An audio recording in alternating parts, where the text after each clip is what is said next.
জাকসু নির্বাচনের পর চলছে ভোট গণনা। বিশ্ববিদ্যালয়ের সিনেট ভবনে রাত 10:15টায় শুরু হয় গণনা। ফলাফল ঘোষণা করতে আজ দুপুর পার হয়ে যেতে পারে। নির্বাচনে ভোট পড়েছে 66.72%।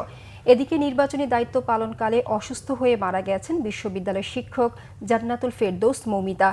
জাকসু ও হল সংসদ নির্বাচনে ভোট গ্রহণ গতকাল সকাল 9টায় শুরু হওয়ার কথা থাকলেও তা শুরু হয় কিছুটা দেরিতে। শুরুতে ভোটার উপস্থিতি কম থাকলেও বেলা বাড়ার সাথে সাথে তা বাড়তে থাকে। দু একটি কেন্দ্রে বিশৃঙ্খলার অভিযোগ আসে, দেখা দেয় উত্তেজনা। নির্বাচনের প্রভাব বিস্তারের দোষারোপ চলে।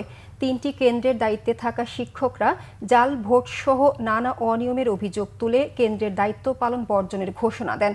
নির্বাচন বর্জন করে ছাত্রদল, সম্প্রীতি স্বতন্ত্র, সংসপ্তক ও সমাজতান্ত্রিক ছাত্র ফ্রন্ট।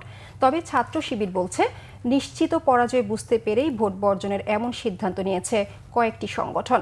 এদিকে এখনও ভোট গণনা চলছে। ব্যালট পেপার হাতে গণনা করায় সময় বেশি লাগছে। আজ দুপুরের পর ফলাফল ঘোষণা হতে পারে।